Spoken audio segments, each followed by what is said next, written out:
Patay sa pamamaril ang isang barangay kagawad sa Tanza, Cavite. Pinuntirya siya habang nasa loob ng sasakyan, kasamang 4 na batang maswerteng nakaligtas. Ang nahulikam na pananambang sa pagtutok ni Rafi Tima. Sa kuha ng CCTV, kita kung paano dinikitan at pinaputukan ng mga nakamotorsiklong suspect ang sasakyang ito sa Barangay Bagtas sa Tanza, Cavite. Ang target, si Barangay Bagtas Kagawad Christopher Aron. 4 na putok na baril ang pinakawalan ng riding in tandem.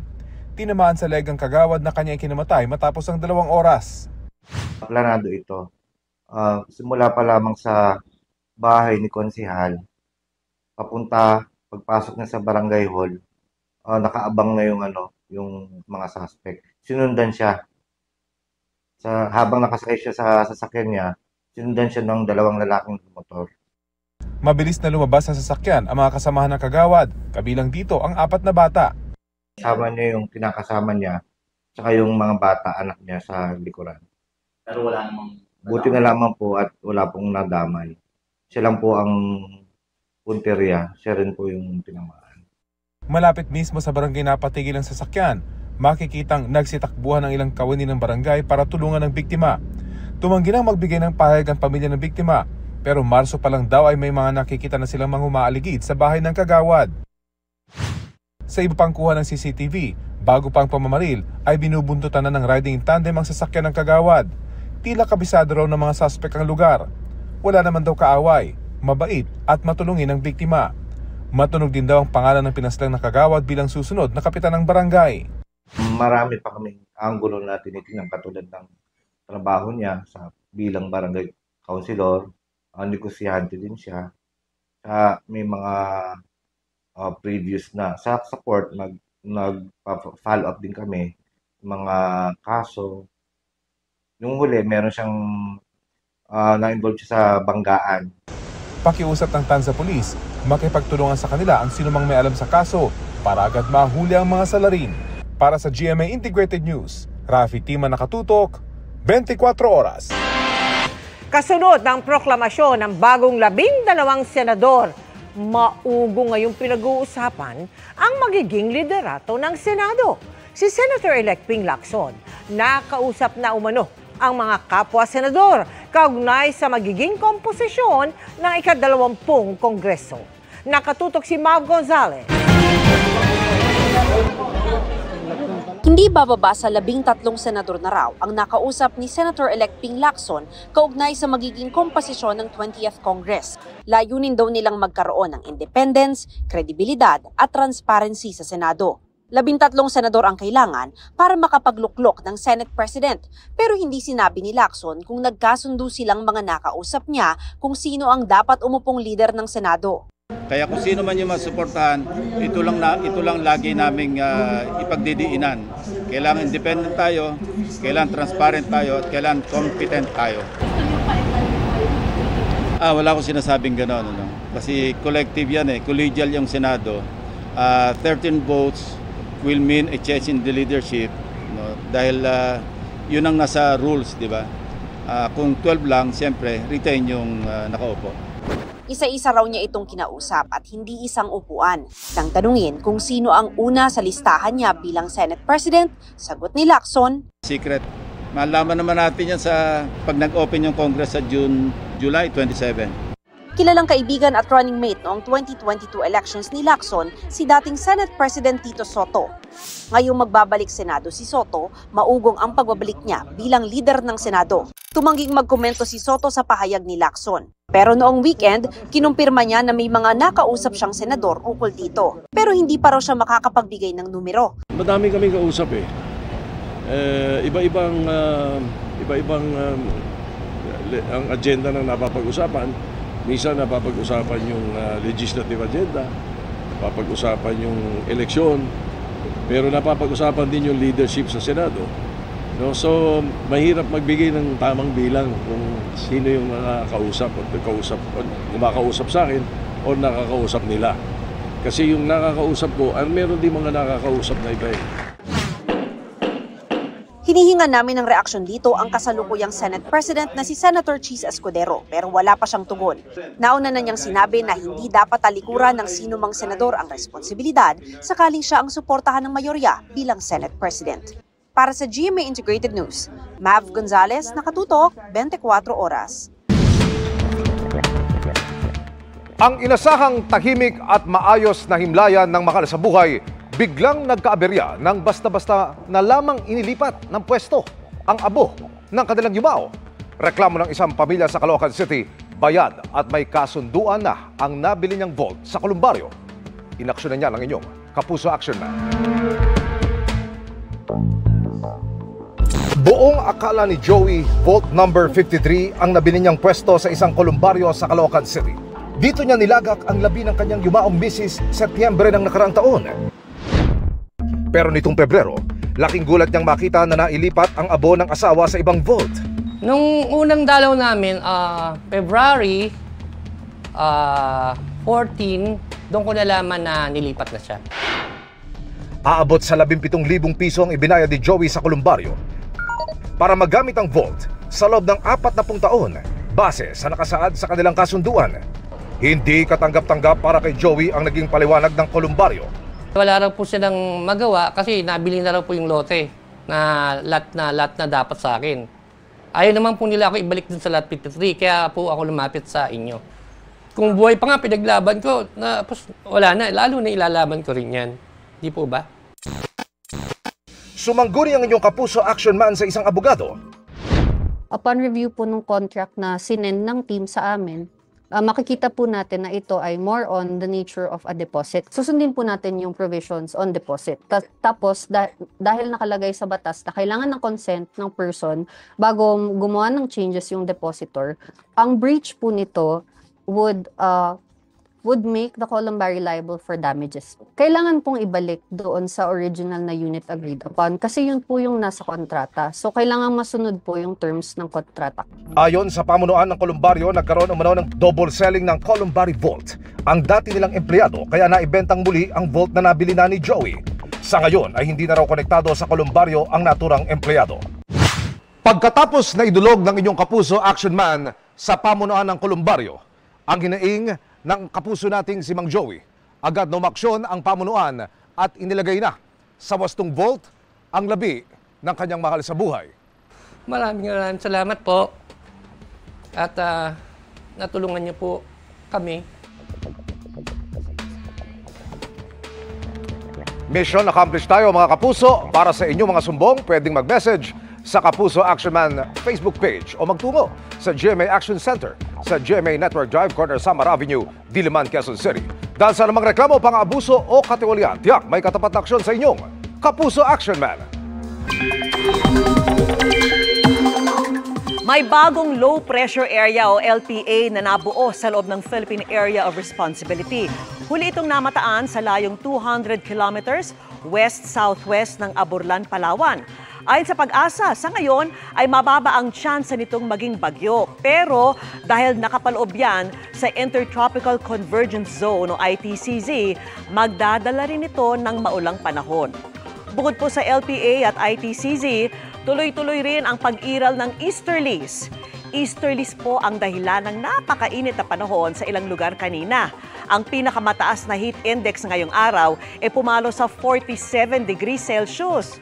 Bukas, 26 na lugar ang makakaranas ng init na nasa danger level o yung init na pwedeng magdulot ng heat stroke.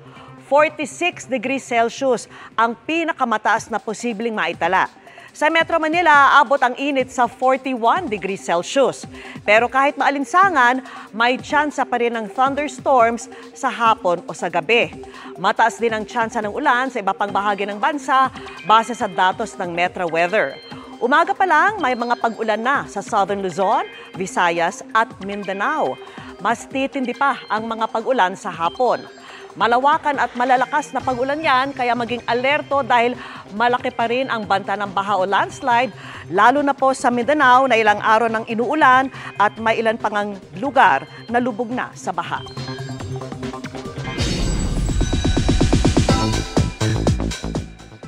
Tell your loved ones you love them. Isa yan sa life lessons na natutunan ni David Licauco sa pagpanaw ng kanyang yumaong lolo Jaime.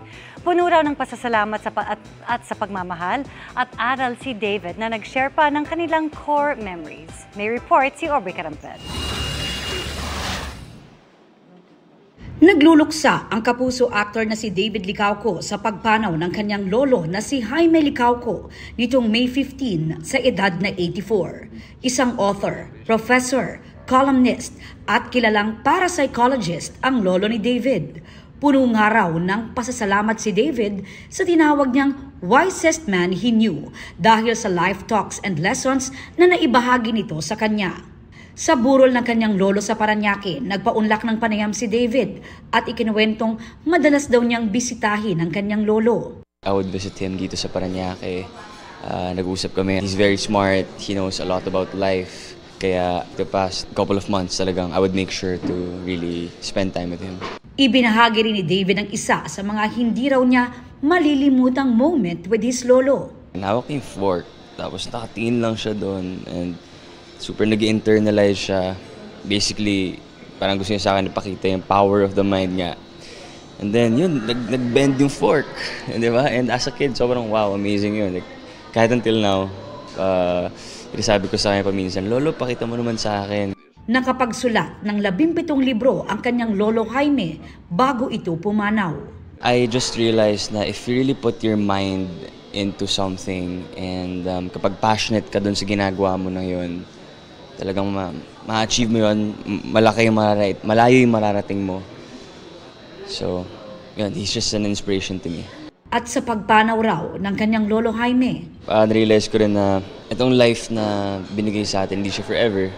I mean, alam naman natin yun. So, actually, I think it's better to, be nice to everybody, stop the hate, and really just choose peace over chasing validation and instant gratification, diba? So, live happily and tell your loved ones you love them. Para sa GMA Integrated News, Aubrey Carampel, nakatutok 24 oras. Tinatayang nasa 100 pamilya ang apektado ng sunog na sumiklab sa Santa Mesa sa Maynila. Nakatutok doon live si Ian Cruz. Ian!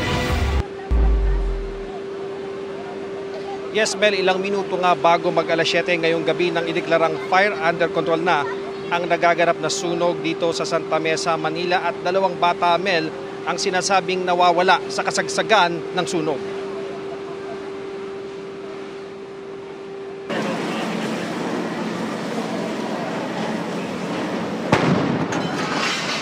Nagngangalit ang apoy at may sumabog pa sa nagaganap na sunog sa NDC Compound 1 sa Road 12, Barangay 628, Santa Mesa, Manila. Sumiklab ang apoy mag-alas 4 ng hapon kanina. Napakainit dito sa Santa Mesa kanina at gawa sa light materials yung karamihan sa mga bahay dito. Napakalakas pa ng hangin kanina kaya naman mabilis na kumalat ang apoy. Ang sentro ng sunog nasa pagitan ng mga gusali. Kabilang na ang building ng College of Communication at College of Engineering ng Polytechnic University of the Philippines. Nasunog din ng ilang sasakyan dahil hindi na nailipat sa bilis ng pagkalat ng apoy. Giniba na rin ng mga bombero ang pader para makabugan ng tubig.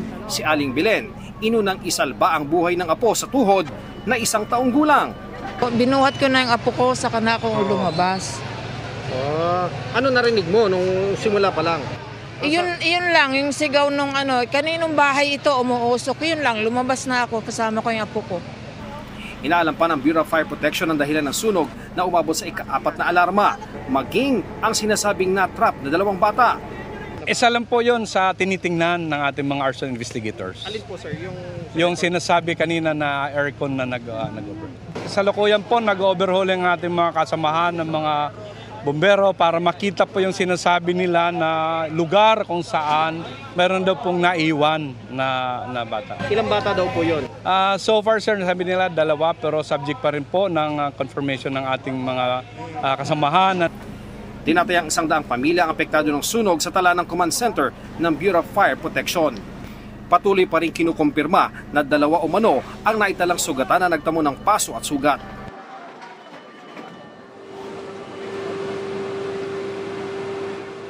Mel, minabuti na muli nating mag-facial mask. Napakalakas na naman ang usok. Sa ngayon ay patuloy yung mapping operation na ginagawa ng mga otoridad, lalo na doon sa gitna nitong area kung saan nga maraming bahay ang nasunog. Patuloy tayong magbabantay dito para sa iba pang mga update. Balik sa iyo, Mel. Maraming salamat sa iyo, Ian Cruz. Sinibak sa pwesto si Arnel Ignacio bilang Administrator ng Overseas Workers Welfare Administration o OWA. Ito ay para sa hindi otorisadong pagbili ng lupang nagkakahalaga ng 1.4 billion pesos na inilalaan para sa halfway house ng mga OFW. Nakatutok si Dano Tingkugo. Inalis sa pwesto bilang OWA Administrator si Arnel Ignacio dahil sa pagpasok sa maanomalya umanong 1.4 billion pesos na land transaction deal. Sabi ni DMW Secretary Hans Kakdak, para daw sa ipatatayong halfway house o dormitoryo para sa mga OFW sa NAIA Terminal 1. Pero ang pagbili sa lote hindi raw dumaan sa Board of Trustees ng OWA na ayon sa itinalagang kapalit ni Ignacio na si DMW Undersecretary Patricia Yvonne Caunan ay labag sa OWA Act. Go back to the law, no? The OWA law. It says there that the power to purchase a real property is with the approval should be from the Board of Trustees of OWA. And the chairman of the board is the secretary of DMW. The vice chair is the OWA administrator. So the regular process, or what is expected, is that purchases should go through the Board of Trustees. Ayon kay Kakdak, September 2024, nagkaroon ng kasunduan sa pagitan ng OWA at ng may-ari ng lupa. Merong pera na lumabas, no? Mula sa Kaban ng Bayan, mula sa General Appropriations. 1.4 billion, nailipat na ang titulo. Nalaman na lang namin, Igan, nung linipat na yung titulo sa pangalan ng Republic of the Philippines. Opo. At Okay. yun nga, merong anim at least na aspeto na bumabalot dito sa transaction na ito na hindi na konsulta ang board at ilalahad namin sa tamang panahon. Alam natin na removal, no, from office, hindi resignation, at alam natin na may mga patuloy pa kaming pagkakalap ng mga detalye para magsampa ng kaukulang kaso. Inaalam din ng DMW kung may iba pang posibleng sangkot dito. Nilinaw ni Caunan na walang nagalaw na pera mula sa OWA Fund o pondo galing sa kontribusyon. Kinukuha pa namin ang panig ni Ignacio ukol sa isyong ito pero hindi pa siya tumutugon. Para sa GMA Integrated News, Dano Tingkugo, Nakatutok, 24 Oras. Kinalawang at rumupok na ang ilang bahagi ng San Juanico Bridge kaya kinakailangang kumpunihin. Hindi muna ito pinapadaanan sa malalaking sasakyan. Ang paghahanda ng pamahalaan sa pagsasara ng tulay, alamin sa pagtutok ni Mariz Umali. Minsang itinuring na pinakamahabang tulay sa bansa ang San Juanico Bridge. Di lang ito isa sa pinaka-iconic na estruktura sa bansa at pangunahing ruta para sa turismo na nag-uugnay sa Samar at Leyte. Mahalaga ito sa ekonomiya at transportasyon sa Eastern Visayas. Sa datos ng Department of Public Works and Highways, humigit kumulang 7,200 na mga sasakyan ang dumaraan dito araw-araw. Pero matapos ng isinagawang inisyal na assessment noong isang linggo, natuklasang may seryosong pinsala na ang ilang bahagi ng tulay. Ang nakita nila is actually yung mga stringers, it's a little technical ito, yung mga nagsusupport dun sa slab ng tulay, medyo humina na.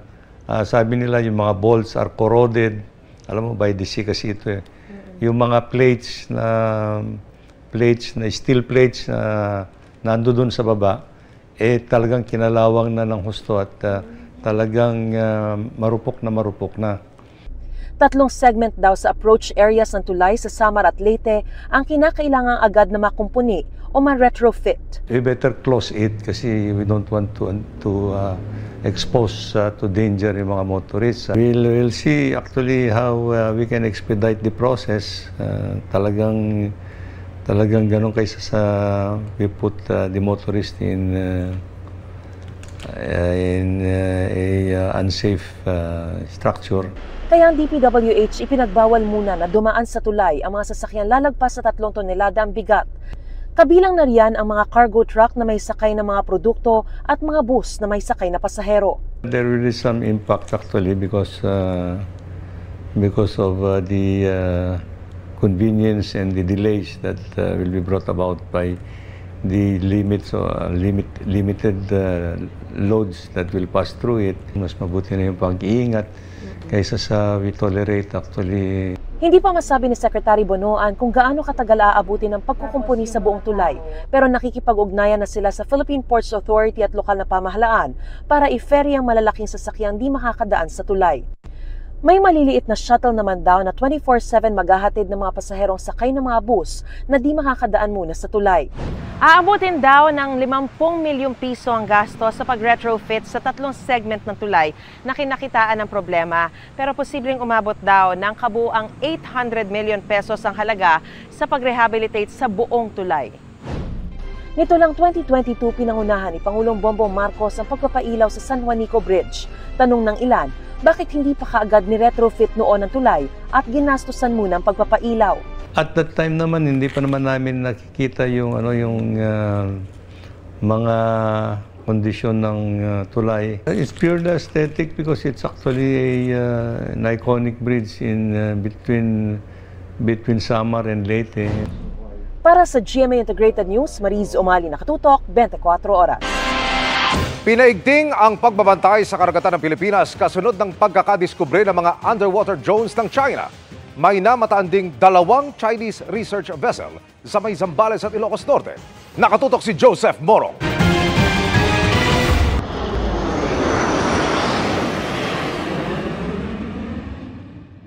Itinaas ng watawat ng Pilipinas sa ibabaw ng talampas ng Pilipinas o Philippine Rise na isang 13 million hectares na talampas sa ilalim ng dagat sa silangang bahagi ng Luzon. At kasabay ng pagdagundong ng 2 F-50 fighter jets, umalingaw-ngaw ang pambansang awit ng Pilipinas. Bahagi ito ng ika-8 anibersaryo ng pagpangalan sa Benham Rise bilang Philippine Rise na pinangunahan ng Northern Luzon Command ng Armed Forces of the Philippines kahapon. Namamataan din dito ang mga research vessel ng China tulad nung 1 taon. Ayon sa pamahalaan, ang aktibidad na ito paraan daw para ipakita sa mundo kung anong teritoryo ang sakop ng Pilipinas. We want to elevate how we assert our rights and recognize what is ours that we need to protect, to fly the flag and send the signal to other nations that we are there to defend and protect what is ours. Ayon sa National Security Council, dadalasan ang pagpapatrolya sa Philippine Rise katulad ng ginagawa sa West Philippine Sea. Ang pinaigting na pagmomonitor sa mga karagatan ng Pilipinas nangyayari sa harap ng pagkakadiskubre at pagkukumpiska ng mga underwater drone ng China na ginagamit nito para malaman ang lalim at itsura sa ilalim ng dagat para sa mga submarine nito. One of the drones at least were found to be transmitting data to mainland China. Oh, okay. Yeah. So that's why we consider them as a national security threat. Madami tayong mga nahuli or na-confiscate dahil sa mga nagdaang bagyo. Because of the weather conditions, no? Nawalan sila ng command and control.